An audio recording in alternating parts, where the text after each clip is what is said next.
Tom Holland. Oh, Tom Holland. You you do not belong in this movie. The summer of 2018 had many big film releases, but none were more prominent than that of Avengers Infinity War. The film was a culmination of 10 years of storytelling, effectively balancing characters from multiple franchises with different tones. Conceptually, this film working was kind of a gamble, but considering it made over $2 billion at the box office, I'd say it more than paid off. Its follow-up, Avengers Endgame, made even more money. Now, both films had a combined budget of $1 billion, which was absolutely unheard of at the time. But even so, they managed to quadruple that in profits, which is just mind-boggling. If you were lucky enough to see either of these films in the theater, you'll remember a spectacle like no other.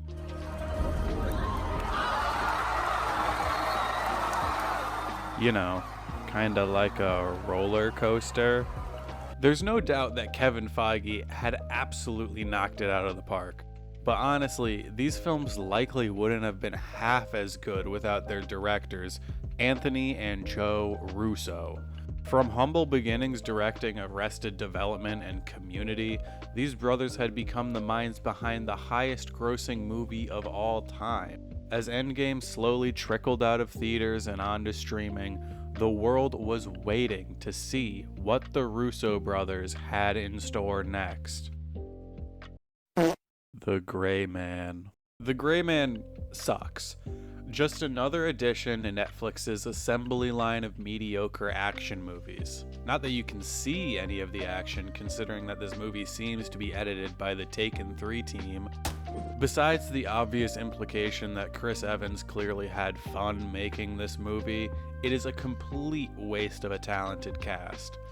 Was this really the Russo brothers' follow-up to one of the most memorable movies of all time? Well, no. In between Endgame and The Gray Man, there was a film released on Apple TV+, directed by the Russo brothers with a pretty great-sounding cast. Sierra Bravo, Jack Raynor, Bill Skarsgård, Michael Gandolfini, son of the legendary James Gandolfini, and oh yeah, Tom Holland, Spider-Man himself, in the lead role. With a critically acclaimed book as the source material, why has no one ever heard of this movie? Before I get into it, I'd like to go over my history with this film. I've read the book it's based on. I love the book it's based on. I feel like the book explores often very overlooked aspects of growing up in America. It does not lend itself well to film. Now, getting a good movie out of this story wouldn't have been impossible, but unfortunately, the Russo brothers seem to want it to be a one-to-one adaptation of the book while still greatly changing the narrative. And if you think that that doesn't make sense, just let me explain. What I'm talking about can be noticed as early as the first scene of the movie, with Tom Holland's cringe-worthy narration. They take all the beautiful things to heart, and then they fuck my heart till I about die from it. These are lines that work on the page because as a reader you can interpret them for yourself. They do not work as a voiceover from Peter Parker. This makes the main character come across as edgy and weird, which he really isn't supposed to be. Also, side note, the main character does not have a name. Now, in the book's case, this is so that the reader can further immerse themselves in his shoes, but it does not translate to film. I really think Anthony and Joe should have given this guy a name. For the sake of simplicity, I'm just gonna call him Peter, and you can pretend that this is my pitch for Spider-Man 4. So, in addition to the awful narration, this opening doesn't really do a great job of characterizing Peter. You see, in the book, we open on a complete wreck of a house.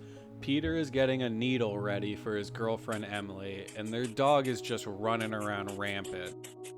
As he injects himself, Peter collapses to the ground, shaking. Emily starts freaking out and puts ice down his pants to try to snap him out of it. That doesn't help. Peter then exclaims that he was just pranking her, and he is annoyed that she put ice in his pants. He exits to go rob a bank, leaving her weeping. Now, the movie would have you believe that these two are star-crossed lovers absolutely meant to be. This is not the case. But yeah, the movie cuts all this out. Peter gives his edgy monologue, starts to rob a bank, and the lights begin to dim behind him. Which leads me to my other huge issue with this movie. You see, the film has a style that's almost hard to put into words. Hey, I'm really happy you're here. Why is that? Because I like you. A lot. Shut up. I really do. Luckily, I happen to know a lot of descriptive words, and one of them is obnoxious. But it's not just one style. The film seems to be trying to balance multiple different visions at once, which isn't an issue in any of the Russos' previous work. The lights dimming behind Peter before the end of the prologue, that's very reminiscent of a stage production, which could be cool if not for the fact that that is the only time this effect is used.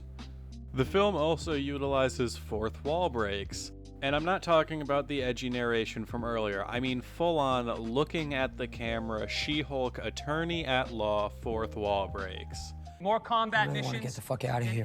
I mean, I don't know, maybe the Russos thought this story about hard drug addiction, depression, and PTSD would really appeal to the Deadpool crowd.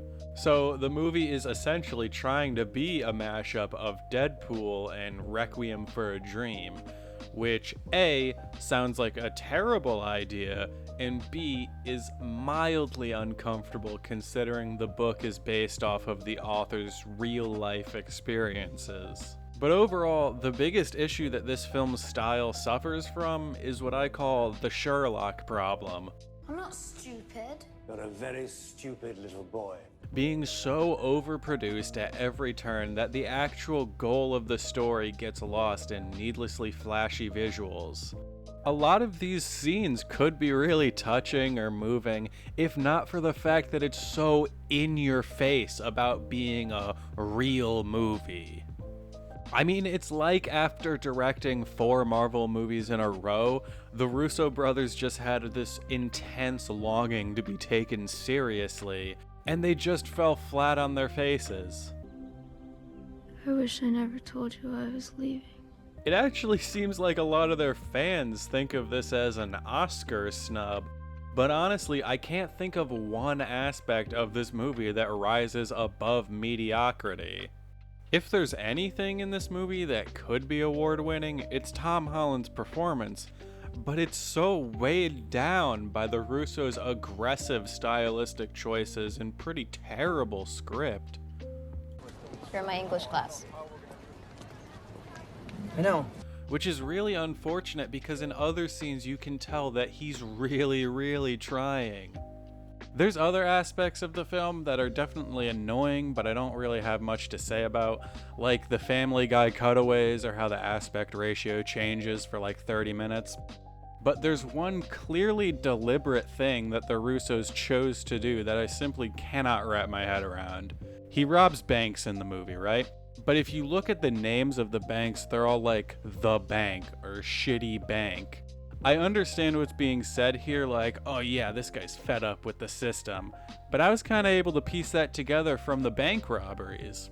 I don't think the audience needed it spelled out for them in such a juvenile way. This weird trend also applies to other aspects of the film, like when he visits Dr. Whomever. Now, if the goal here is to imply that Peter is an unreliable narrator, then why are these small details the only aspect of the film that do this? If you want an example of an unreliable narrator done right, I'd highly recommend Guy Ritchie's The Gentleman. I also want to quickly mention that the pacing of this movie is terrible. This is attributed to the film's usage of a 5-act structure instead of a 3-act structure. There's not much to say here except it really ruins the flow of the story. Of course, no movie is all bad, so I think it's only fair to go over some things that I actually liked. As I've mentioned, Tom Holland is absolutely doing his best with what he's given here, and that's more than respectable. He actually lost 30 pounds for this role in between Spider-Man movies, which is pretty impressive.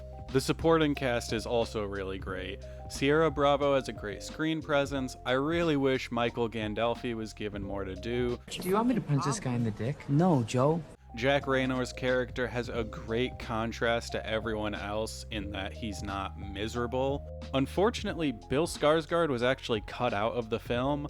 I couldn't find any indication on what role he was supposed to be, but this is definitely a huge loss. Overall, this movie is one of the messiest films to come out in the last few years. Even though it only cost $40 million to make, it was eventually sold to Apple TV Plus instead of being given a chance at the box office.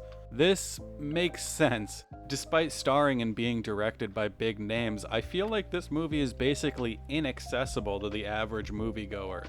I mean, the film's insistence on having comedic aspects is constantly clashing with its actual subject matter. The one thing about robbing banks is you're mostly robbing women, so the last thing you want to be is rude. Ma'am, it's nothing personal. Basically, as is the case with most adaptations, just read the book.